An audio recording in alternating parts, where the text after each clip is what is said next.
Convido você a abrir a palavra de Deus em Êxodo capítulo 17, de 8 ao 19. Êxodo capítulo de número 17. Nós vimos a primeira parte da semana passada, a mensagem do Senhor, as batalhas da vida. As batalhas da vida. As batalhas, elas terminam e começam outras. As batalhas, elas não escolhem idade, não escolhem família, não escolhem cor, raça, não escolhem lugar. As batalhas da vida são constantes. Existem batalhas que nós sabemos que estão acontecendo, existem outras batalhas que não estamos sabendo. Depois daquele momento tão espetacular, tão maravilhoso, Deus abrindo o mar vermelho, Deus livrando o seu povo, libertando 430 anos de silêncio, Deus manifestando o seu poder, falando maravilhosamente, majestosamente. Miriam sai, faz um cântico, celebra o povo naquela celebração linda, maravilhosa, e ali depois vem as águas amargas em Mara, e ali o povo murmura, reclama. Depois desse episódio, Deus manda as águas tranquilas, Elim, lugares, as águas de Elim, as 70 palmeiras, um lugar de descanso.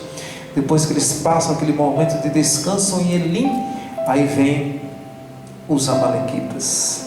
Aparecem os amalequitas das nossas vidas. Eles aparecem sem serem chamados, sem serem convidados. Eles aparecem de várias formas. Vimos a semana passada que algumas ferramentas para a gente vencer os amalequitas. Vimos que a gente precisa dividir tarefas. Moisés disse para Josué: vai, Josué, desce com o povo, pega os homens, batalha lá embaixo. Eu vou pegar agora Arão e Ui, vamos subir, e ali estará a vara de Deus nas minhas mãos. E as tarefas divididas, eles estavam ali vencendo as batalhas. Vimos também a dependência de Deus. A dependência de Deus, que Moisés disse: a vara de Deus estará na minha mão. Então, ali representando uma metáfora da intercessão de Moisés e Deus operando lá no campo da batalha. Vimos também que a submissão é imprescindível para vencer os amalequitas. Se você quer ser vitorioso contra todas as batalhas que se levantam contra a sua vida, seja uma pessoa submissa a Deus, seja uma pessoa submissa ao seu pai, sua mãe, às autoridades. Se você for pessoa insubmissa, você não vai dar certo em nada, vai ser um fracasso no trabalho, em tudo, porque se você não for submisso, não tem espaço para ninguém nesta vida, porque o princípio é a submissão. Josué, o nome dele é Vitória, porque ele era um homem submisso. Você viu que o nome dele está associado a servo, e quando a pessoa é um servo, ele serve e ele é vitorioso. Vamos ver hoje a segunda parte da mensagem, como vencer os amalequitas da vida. Você já abriu? Convido você, por favor, se você pudesse colocar em pé, vamos ler a palavra de Deus, nosso Senhor. Capítulo 17, versículo 8, diz assim a palavra de Deus. Vamos ler até o versículo 15. Então os amalequitas vieram e subiram, aí atacaram Israel em Refidim. Moisés disse a Josué: escolhe homens para enfrentar os amalequitas amanhã. Estarei no alto da colina com a vara de Deus na mão. Josué fez como Moisés lhe havia falado e lutou contra os amalequitas. E Moisés, Arão e Hur subiram ao alto da colina. E aconteceu que quando Moisés levantava as mãos, Israel prevalecia, mas quando abaixava as mãos, os amalequitas prevaleciam. E as mãos de Moisés, porém, ficaram pesadas, elas ficaram cansadas. Por isso pegaram a pedra e puseram-a debaixo dele, para que sentasse. E Arão e Hur sustentava-lhe as mãos, cada um de cada lado. Então as mãos ficaram firmes até o pôr do sol. E Josué derrotou ao fio da espada Amaleque e o seu povo.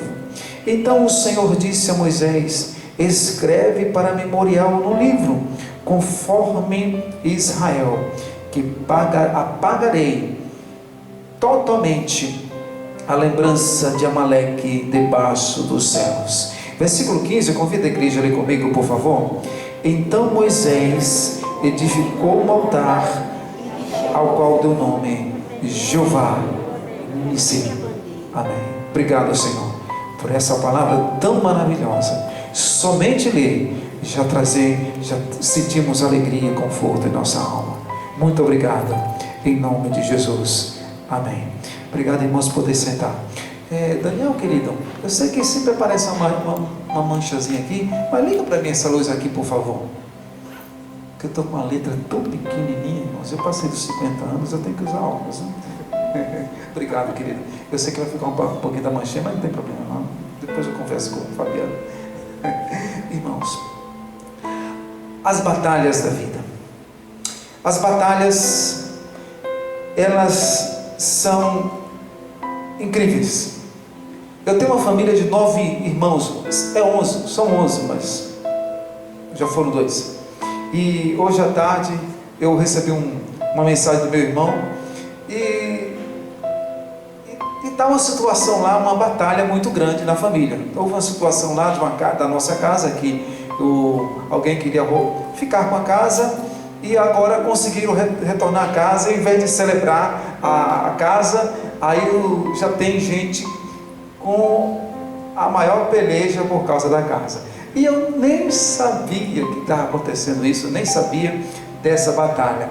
E eu ouvindo meu irmão Heron hoje à tarde, eu rindo com ele: sou Heron, o pessoal estava lá brincando por causa da casa, eu não estava nem lembrando dessa casa, nem sabia que tinha essa batalha. Quantas batalhas, né? Às vezes tem batalha que a gente não estava nem sabendo que está acontecendo. Mas existem batalhas que tiram o nosso sorriso. Existem batalhas que preocupam a nossa vida. Existem batalhas que muitas vezes esgotam nossas energias. Existem batalhas que muitas vezes esvaem a nossa fé. Existem batalhas as quais atacam a sua vida, atacam a igreja, atacam a família, atacam a sociedade. Existem batalhas as quais você tem que vencer, porque senão elas tiram você da presença de Deus, tiram você da igreja. Existem batalhas que deixam a pessoa acabada, esvaída. Existem batalhas que acabam com o pastor, existem batalhas que acabam com a vida da pessoa, existem batalhas contra o casamento, contra a família. Você tem visto contra os ataques mundiais contra a família, contra o homem e a mulher, o casamento heterossexual. Vimos batalhas terríveis, malignas, mas graças a Deus que o nosso Deus é o Senhor dos exércitos. O nosso Deus é aquele que peleja por nós e está à frente de você. Mensagem em nome de Jesus: seja qual for a batalha, Deus está com você. Seja qual for a batalha contra a igreja de Jesus, sempre será vencedora. Em nome de Jesus, seja qual for a batalha que se levanta contra a sua casa, contra o seu filho, contra a sua igreja, cai por terra em nome de Jesus. Amém. Seja o que for, você não foi chamado por Deus para baixar a cabeça. A igreja de Jesus também, ela foi chamada para batalhar. E eu aproveito nessa ocasião aqui, irmãos, para pedir oração. Ontem, aliás, na quarta-feira, na ministração da tarde, Deus me trouxe uma palavra, e eu peço oração aos irmãos. Romanos 1, 18 a 32, eu peço oração aos irmãos, pois eu preciso muito que Deus me dê a direção desse texto, e eu quero trazer para a igreja aqui, e vocês, irmãos, serão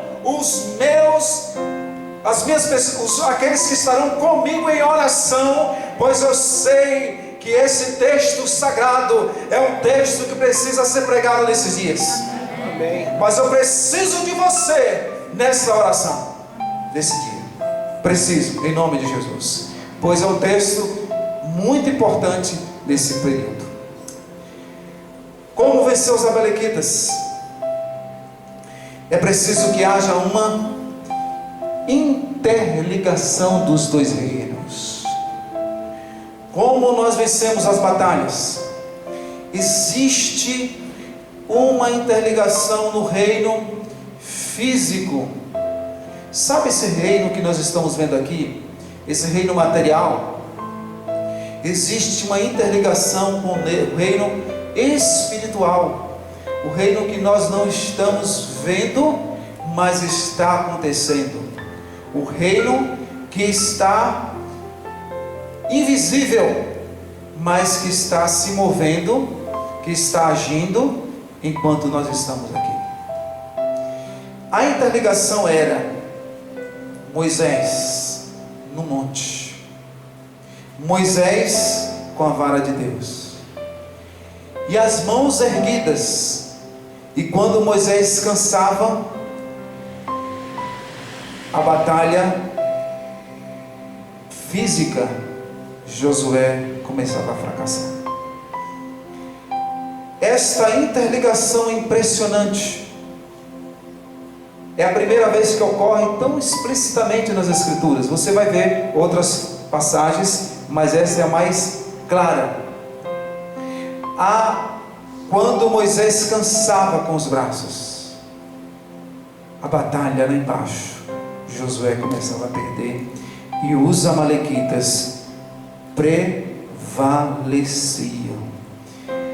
Há uma interligação muito forte entre o reino espiritual e o reino material. Há uma interligação muito forte entre o reino invisível e o reino visível.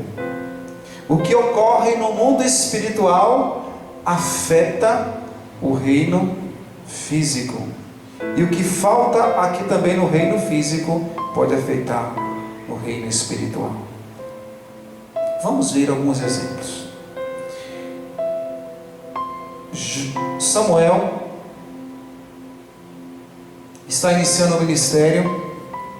O povo de Israel vai para a batalha contra os filisteus. Eles têm uma derrota vergonhosa. Eles vão com a arca de Deus, mas fracassam. Aí morrem 35 mil homens. Eles voltam. Eli, o sacerdote, morre. Nasce um menino chamado Icabode.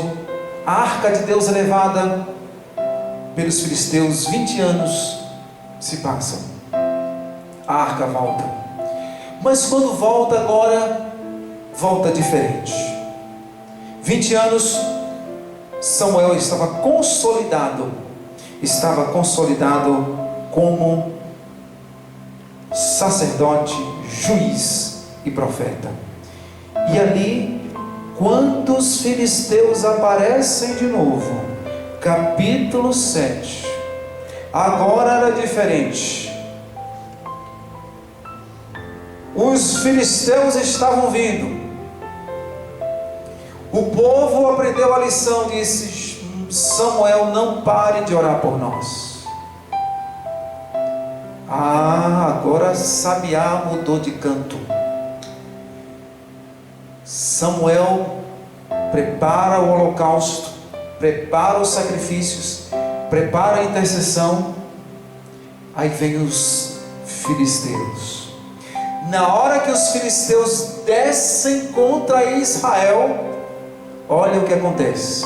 1 Samuel, capítulo 7, versículo 10, diz assim: Enquanto Samuel oferecia o holocausto, os filisteus chegaram para atacar Israel, olha, tem sempre o mais, mas naquele dia o Senhor trovejou com grande estrondo sobre os filisteus e os destruiu, de modo que foram derrotados pelos israelitas. Mesmo povo, batalha semelhante, mas a diferença é que agora Samuel estava intercedendo. Samuel estava no reino espiritual, orando pelo reino físico, pelo que estava acontecendo fisicamente. Em Atos capítulo 12, Pedro estava preso, Pedro estava na prisão, capítulo 12, versículo 5, mas diz: mas havia incessante oração por Pedro. Deus, ele abre as portas, e ali Pedro sai da prisão. Cristo é o nosso intercessor. O que Cristo está fazendo nos céus hoje? Ele está desenvolvendo o ministério de intercessão por nós. Ele desenvolve o ministério de intercessão pela nossa vida. Hebreus capítulo 7, versículo 25 diz assim: o Senhor, portanto também, capítulo 7, versículo 25, portanto também pode salvar perfeitamente os que por ele se achegam a Deus, pois vive para sempre para interceder por nós. Jesus, ele intercede por nós. Você pode repetir na primeira pessoa: o Senhor Jesus intercede por mim. O Senhor Jesus, ele está intercedendo por mim. Quando você está orando, tem 4 pessoas envolvidas nessa oração: Deus Pai recebendo o Espírito Santo com gemidos inexprimíveis, e Jesus intercedendo também. E aí, isso tem impacto no reino físico. Tem impacto no reino físico. Agora, se falta oração, se você não tem uma vida, se você não existe pessoas orando por você, há fracassos também no reino material. Por isso que é preciso que você esteja investindo no reino espiritual, para que haja acontecimentos no reino físico. Noêmia Cezito, ela é missionária nossa, da Junta de Missões Mundiais. Ela está em Moçambique há cerca de 32 anos, casada com Jerônimo, um missionário autóctone. Ele se converteu lá, ela casou com ele, e ele é presidente, se não me falha a memória, continua como presidente da Convenção Batista em Moçambique. Noêmia Cezito, ela foi criada no Evangelho, nasceu no lar cristão, e ela tinha um fascínio. Todas as pessoas têm um fascínio. Todo ser humano tem um fascínio. Dentro do coração do ser humano tem um fascínio. Inclusive eu estou lendo um livro, falei para o Marcos, passar para a equipe, 7 anseios do ser humano. E um desses é o fascínio. O ser humano, ele vive em busca de algo espetacular. E ela, criada no Evangelho, adolescente, jovem, ela queria muito conhecer o mundo. Ela queria muito conhecer como é que era naquela época a discoteca. Hoje é balada. E aí ela sempre falando com a mãe: eu quero ir para, eu quero conhecer o mundo, eu quero conhecer o mundo, eu quero conhecer o mundo. Eu fui sempre criada na igreja, eu quero conhecer o mundo, eu quero conhecer. E a mãe: filha, não filha, o mundo. Aí explicando. Um dia ela decidiu que ia. E a mãe disse assim: filha, não gostaria que você fosse, mas você toma a decisão. E ela fez um vestido e foi para a festa. E lá na festa com os amigos, estava indo muito bem. Dança, bebidas, sorrisos, um fascínio, e ela estava muito feliz, muito feliz, muito feliz, muito feliz de estar ali deslumbrante, naquele ambiente deslumbrante da discoteca. E foi passando o tempo, um momento, de repente alguém começa a brigar. De repente tinham várias pessoas brigando. De repente, uma pancadaria dentro do local. Pessoas se agredindo, violência. E ela correu para debaixo da mesa e os amigos, entre aspas, desapareceram. E ali ela começou a chorar copiosamente diante daquela guerra, aquela batalha dentro do local. E ela começou a chorar e pedir perdão ali. E foi incrível que o tempo que ela chorava ali debaixo da mesa era o tempo que pedia perdão a Deus, era o tempo de pedir perdão a Deus. Perdão, Senhor. E aí Deus foi trabalhando ela debaixo daquela mesa, foi trabalhando. Quando ela voltou para casa, na hora que ela foi pegar na maçaneta, quem abriu a porta? A sua mãe. E ela foi contar para sua mãe. E a sua mãe disse: filha, no momento que você saiu daqui, desde a hora que você chegou, eu estava intercedendo pela sua vida. Você entendeu? O que estava acontecendo no reino físico, em casa estava tendo uma intercessão, estava tendo uma cobertura, uma oração, estava uma busca intensa da presença de Deus. E o que estava acontecendo no reino físico ali, Deus estava trabalhando. Então, na batalha, há uma interligação dos dois reinos. Invista no reino espiritual se você quer ter vitória no reino físico. Segundo, há uma interdependência sobre as fragilidades da vida. Há uma interdependência nas fragilidades. Qual é a fragilidade aqui? Moisés cansado. Moisés estava cansado. As mãos de Moisés, porém, ficaram cansadas. E aí por isso pegaram uma pedra e puseram debaixo dele, para que se assentasse Arão e o sustentava-lhe as mãos. Isso se chama interdependência. Vamos ver. A independência é quando trabalhamos solitários, sozinhos. A dependência é quando nós dependemos de alguém. E a interdependência é quando trabalhamos individualmente, em conjunto. Na batalha da vida, ou nas batalhas da vida, nós temos fraquezas, nós temos fragilidades, que nós precisamos da interdependência. Ou seja, nós precisamos batalhar de um modo corporativo, de um modo em conjunto.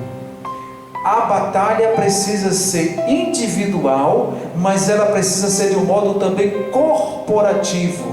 Por isso que você precisa da igreja, por isso que nós precisamos da igreja, e a igreja precisa de você, porque Deus estabeleceu nessa batalha a interdependência, ou seja, trabalhamos individualmente, mas precisamos uns dos outros nessa batalha. Por exemplo, os nossos órgãos, nossos membros, eles são individuais. O coração, ele trabalha individualmente, todos os órgãos, mas eles trabalham em uma interdependência. Eles precisam uns dos outros. Por exemplo, se ocorre um acidente, você corta o dedinho, o dedo, o pé, alguma coisa, no mesmo instante, todo o corpo, ele se mobiliza para cicatrizar, para neutralizar aquela dor. Todo o seu corpo, que coisa maravilhosa, esse é o nosso Deus. Todo o corpo, se você está andando, aí cai um cisco no olho, imediatamente o seu corpo se mobiliza para você cuidar do olho para cuidar daquele cisco para ser tirado. Isso se chama interdependência, ou seja, trabalhar em conjunto.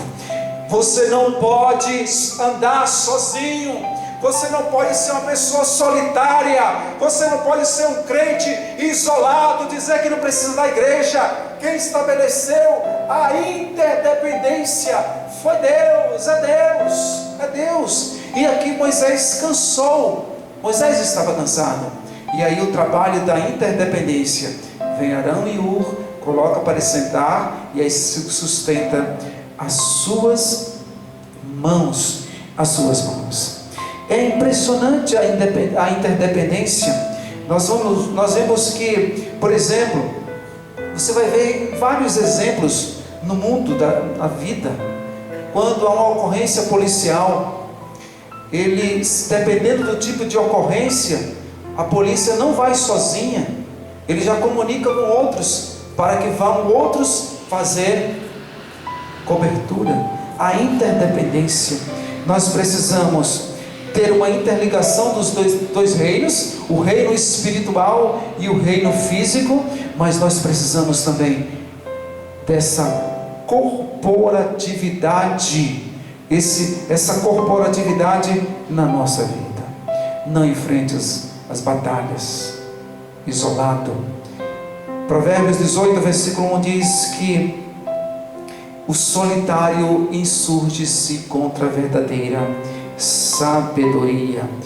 Jesus Cristo, quando ele estava ali no jardim dos Getsêmani, ele chama os seus discípulos e chama para uma interdependência, para orar com ele, para interceder por ele, junto com ele. Terceiro lugar, nas batalhas da vida, para nós terminarmos bem e continuarmos bem, é preciso a transmissão dos acontecimentos. Arão e Hur sustentavam ali as mãos, cada um de cada lado, e aí Josué derrotou ao fio da espada os amalequitas. A vitória veio. Então disse o Senhor a Moisés: escreve para memorial no livro e confirma Josué, e confirma que apagarei totalmente a lembrança de Amaleque debaixo dos céus. É preciso que haja uma transmissão dos acontecimentos, porque as batalhas elas vão suceder umas às outras, e aqui Deus fala para Moisés falar para Josué: escreve para o memorial no livro. É incrível como Deus ele sempre está interessado nessa parte de escrever. Quando ele fala para Abacuque, no capítulo 2, né, Marcos?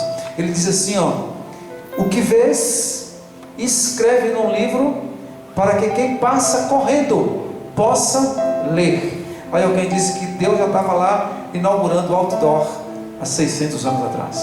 Quem passa correndo. Você vai ver quando Jesus... Essa semana eu estava lendo para minha matéria de mestrado, que o livro do Apocalipse foi escrito, se não me falha a memória, 60 anos depois da ressurreição de Cristo. E aí quando Jesus chega para João, ele diz assim: João, o que vês, escreve no livro, e menciona, entrega às igrejas. Então nós vemos a transmissão é muito importante. O Salmo 78, versículo 3 e o versículo 4 diz: o que vimos e aprendemos, o que nos contaram nossos pais, não encobriremos aos nossos filhos os louvores do Senhor, o seu poder e as maravilhas que fez. Isso significa o seguinte: você precisa batalhar no reino espiritual para vencer no reino material. Você precisa de ter uma corporação ligando você nessa batalha, mas é preciso que você na batalha, você esteja com o tanque cheio. Escrever, memória significa o seguinte: é preciso que você tenha conteúdo, e conteúdo escriturístico, para vencer as próximas batalhas, e aqueles que lhe sucederão também precisará que você os capacite. Amém, irmão Wendel? Amém, querido? Essa é a preocupação nossa, de não apenas você ser um vencedor, mas também a próxima geração ser uma geração erguida, uma geração que tenha conteúdo para vencer os amalequitas e as batalhas que virão nas próximas vidas. Por isso que Deus fala para Moisés: escreve no livro e registra para a memória. Ou seja, para que fique na memória, para que esteja com o tanque cheio na sua vida, para que você tenha conteúdo para você e para as próximas gerações. E aí, por último, na batalha espiritual, na batalha da vida, Deus, Ele diz assim, aliás, foi Moisés. Então, versículo 15: Moisés edificou um altar, ao qual deu o nome de Jeová Nissi. Solenize as suas conquistas, celebre as suas conquistas, dê ênfase aos fatos que ocorreram na sua vida, faça marcos, faça solenizações para aquelas conquistas que ocorreram na sua vida.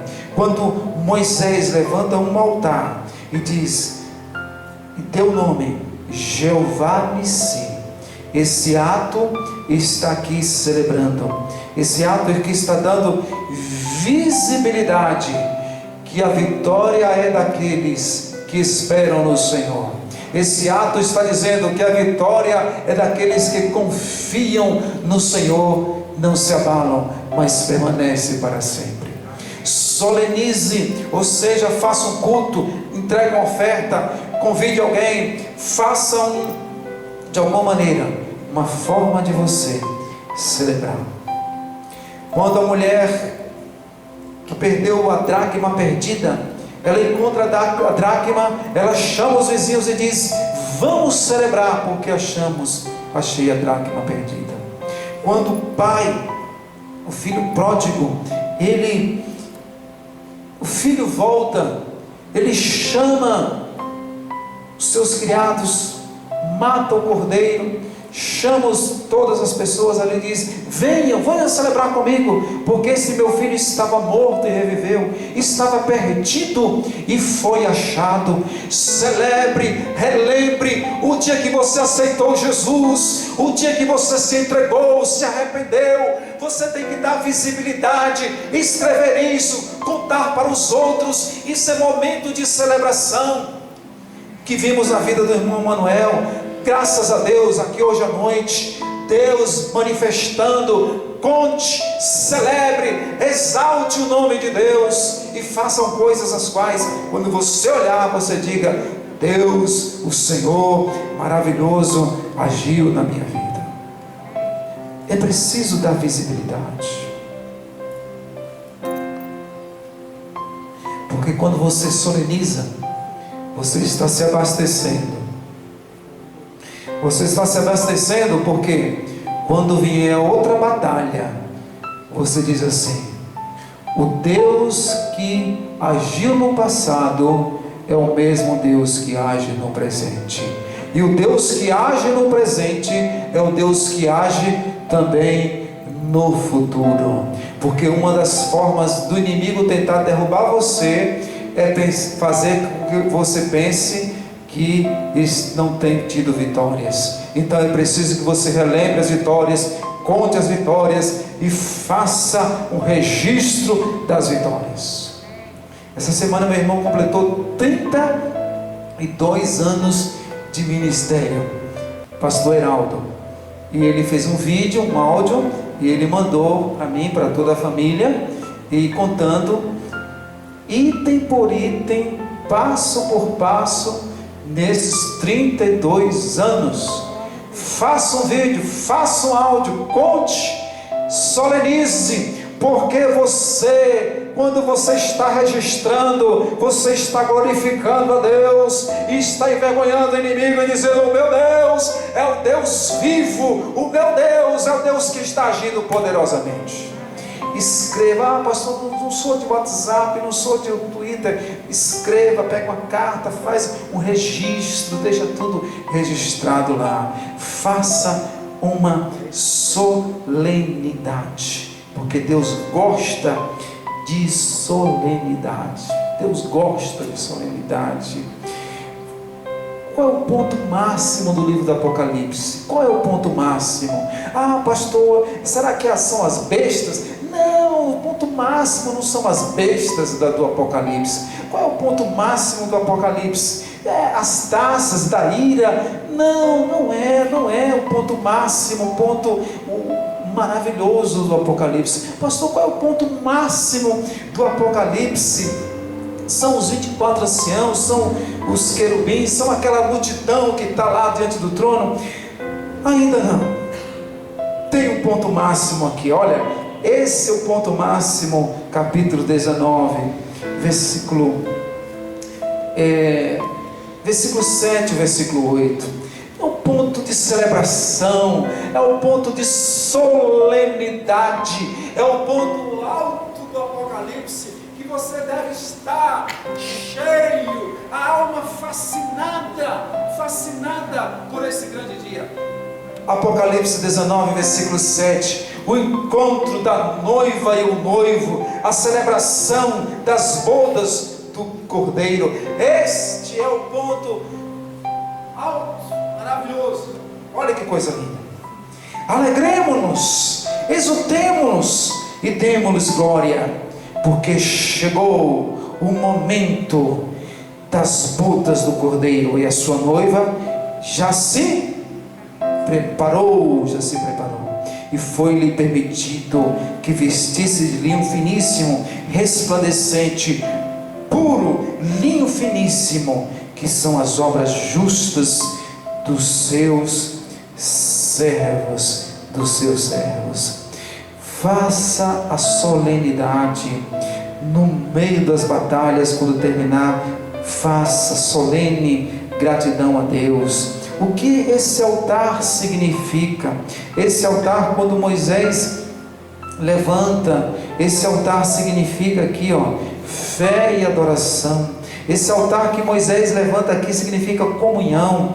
Esse altar aqui, quando diz assim, edificou um altar, e esse Jeová Nissi significa Deus está presente, Deus vivo, Deus está na defesa, Deus está na proteção. Aquele altar, ele comunicava a presença de Deus, Deus agindo, Deus operando. O que é que você tem feito para todo dia dizer: Deus está operando, Deus está agindo na minha vida, na minha casa, no meu Brasil?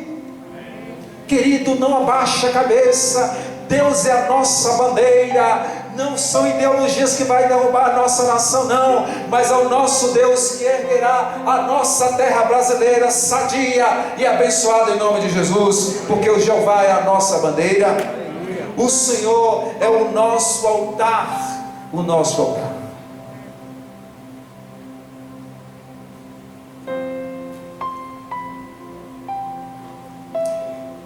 Acordei hoje cedo. Depois dos 40 anos, a gente começa a acordar às 5 horas da manhã, né, irmão Marcos? Impressionante. Comecei a orar. Comecei a orar. Deus, eu tinha uma situação para resolver. Aí na oração, eu já maquinei o que eu ia fazer. Aí logo Deus falou assim: ah, é? Você vai fazer, você está orando para fazer. Mas eu comecei a apanhar logo às 6 horas da manhã. Comecei a apanhar logo às 6 horas da manhã. E Deus disse assim: quer dizer que você está orando porque você vai fazer. Ah, tá certo. Eu disse: Senhor, é verdade. Eu estou orando para que as pessoas... Não, está errado. Deus falou assim: olha, confie em mim, confie. E Deus falou, ele falou mais ainda, pode demorar um dia, um mês, e pode ser que eu não vou te dar.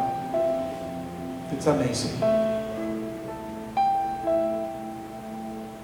É preciso a gente lembrar que Deus é a nossa bandeira. Ele é a tua bandeira. Confie no Senhor. Confie no Senhor. Ah, pastor, mas eu vou lá, eu vou arrebentar com tudo. Eu vou arrebentar com tudo. Ah, Deus seja a sua bandeira. Ele vai à sua frente. Ah, pastor, mas eu já orei, e não deu certo. Agora eu vou, não vai. O Senhor é a tua bandeira. Deixa o Senhor agir. Deixa o Senhor agir.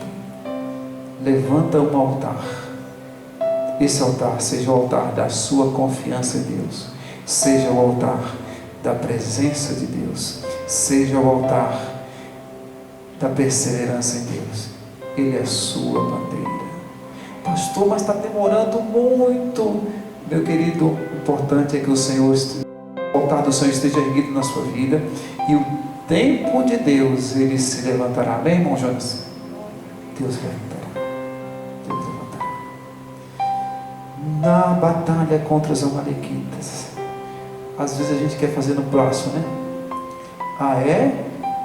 Não foi com a Bíblia nem com a oração, vou no braço. Não, deixa. Aqui, ó. Então Moisés edificou um altar, no qual disse: deu o nome de Jeová Nissi. A nossa bandeira é a cruz. A cruz de Jesus. Os vencedores são aqueles que estão olhando para a cruz. A cruz do nosso Senhor Jesus Cristo. Você gostou do nosso vídeo? Então se inscreva no nosso canal Igreja Batista da Esperança em Hortolândia e ative o nosso sininho, dê um like e compartilhe também esse vídeo. Deus abençoe a sua vida.